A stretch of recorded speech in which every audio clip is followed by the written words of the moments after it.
vamos a analizar un periodo que de verdad marcó un antes y un después en la historia de Chile.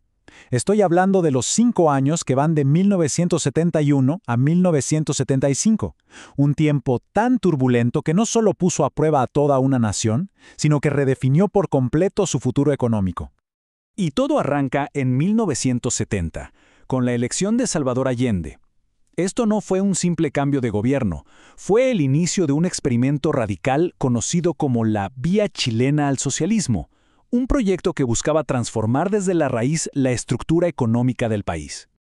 Bueno, la reacción no se hizo esperar. Fue inmediata.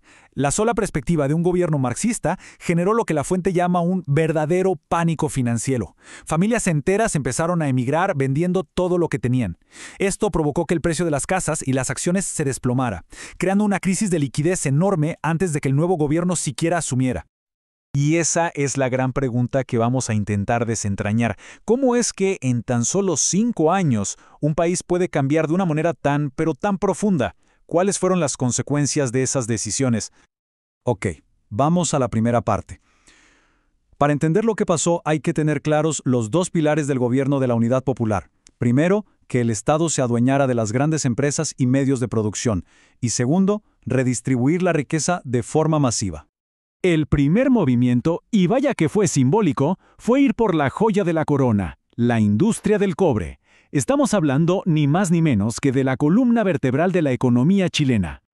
Pero a ver, ¿cómo lo hicieron? Porque aquí está la clave de todo. Si bien el Congreso aprobó la reforma por unanimidad, la fórmula para la compensación fue, digamos, muy controversial. Se tomó el valor contable de las empresas y se le restó algo llamado utilidades excesivas, que según el gobierno eran ganancias indebidas. El resultado final fue que la resta salió negativa, por lo que las dos mineras más grandes, Anaconda y Kennecott, no solo no recibieron un peso, sino que quedaron debiendo. Esto, por supuesto, desató un conflicto legal internacional tremendo.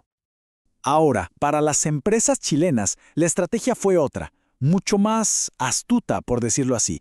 Se usó algo que se conoció como un resquicio legal, aprovechando un decreto viejísimo, de 1932. El mecanismo era casi un guión. Primero, los sindicatos afines al gobierno iniciaban una huelga que paralizaba la empresa. Segundo, el gobierno decía que el abastecimiento estaba en riesgo y usaba el decreto para intervenirla. Y tercero, nombraba a un interventor estatal que en la práctica tomaba el control para siempre. Era una expropiación de facto. Y el efecto de esto fue, miren, impresionante. Vean el salto en el gráfico. Pasamos de unas 79 empresas controladas por el Estado en 1970 a más de 560 en solo 2 años. Fue una toma de control casi total de la industria del país. Y lo curioso es que, al principio, esto pareció ser un éxito rotundo. Se aplicó una receta de manual keynesiano, subir los sueldos, aumentar el gasto público y ¡boom! La demanda se disparó. Como había capacidad industrial sin usar, la producción aumentó y la economía creció un impresionante 9% en 1971. Claro, pero como suele pasar, esta fiesta inicial estaba ocultando unos desequilibrios económicos gigantescos que estaban a punto de explotar. El primer gran problema, el déficit fiscal. Todo ese gasto público, más las pérdidas de las empresas que ahora manejaba el Estado, crearon un hoyo fiscal enorme. Para que nos hagamos una idea, miren cómo saltó de un 3% del PIB, que es manejable, a más del 12% en 2 años. Eso es sencillamente insostenible para cualquier economía. Y la pregunta del millón es, ¿de dónde salió la plata para cubrir ese hueco? La respuesta fue la más simple y peligrosa de todas: imprimir billetes. Se le dio a la maquinita del Banco Central sin parar, y la cantidad de dinero en la calle se multiplicó, creciendo más de un 150% en un solo año. Y claro, si inundas la economía de billetes sin respaldo, ¿qué pasa? La inflación se dispara fuera de control. Pasamos de un 22% en el 71, que ya es alto, a más de 160% al año siguiente, y de ahí a una locura de más del 500% en 1973. Hiperinflación. Todo el aumento de sueldo inicial se lo comió y con creces el alza de precios. El gobierno, en un intento desesperado por frenar esta bola de nieve, impuso controles de precios muy estrictos. El resultado, peor el remedio que la enfermedad. Los productos desaparecieron de las tiendas. La cita lo dice todo, es muy gráfica. Imagínense leer colas de 3 días para poder comprar carne. Esto dio paso a un mercado negro gigantesco donde todo costaba mucho más caro. El sistema monetario ya era un caos absoluto. Y para muestra, un botón. la política de tipo de cambio. Llegó a haber 9 tipos de cambio oficiales distintos dependiendo de para qué querías los dólares. Una locura total que solo generaba más distorsiones y, por supuesto, un mercado negro paralelo. Y así llegamos a 1973. La olla a presión estaba a punto de reventar. La economía y la sociedad estaban en un punto de quiebre, encaminándose a un colapso total del orden. Miremos los números fríos de 1973, porque son demoledores. Un déficit fiscal del 24% del PIB, o sea, una cuarta parte de todo lo que producía el país. Una inflación de más del 500%. Y la economía, en vez de crecer, se contrajo un 5.6%. Era el retrato de un colapso. Y esto, por supuesto, se reflejaba en la calle. El malestar social era total. Huelgas masivas como la de los camioneros o los mineros que paralizaban el país por completo. La crisis era tan profunda que ya no era solo económica, sino también institucional. La propia Corte Suprema y la Cámara de Diputados declararon que se había roto el orden constitucional.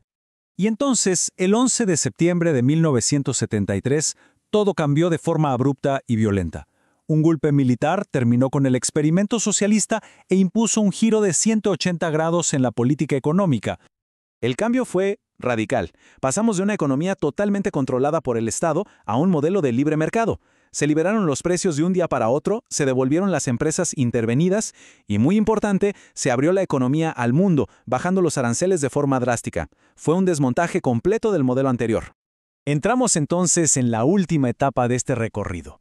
El nuevo gobierno tenía una tarea titánica, estabilizar una economía completamente destrozada y, para colmo, en medio de una crisis petrolera mundial. La solución para frenar la hiperinflación y el descalabro externo fue lo que se conoce como una terapia de shock.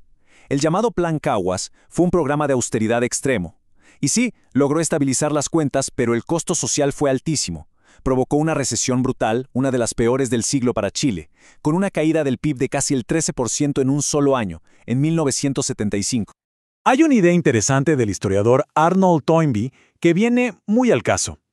Él decía que las civilizaciones se enfrentan a desafíos existenciales y que su futuro, si crecen o decaen, depende de cómo responden a esas pruebas.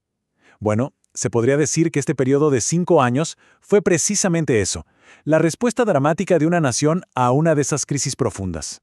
Sin duda, la crisis del 73 fue una encrucijada que definió la historia de Chile.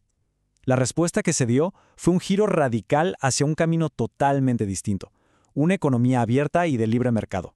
Las decisiones de esos 5 años tan turbulentos trazaron un nuevo rumbo, uno muy controvertido, que marcó al país por décadas. Y nos deja pensando, ¿no? Cuando una nación se enfrenta a un desafío de esta magnitud, ¿cuál es el camino correcto a tomar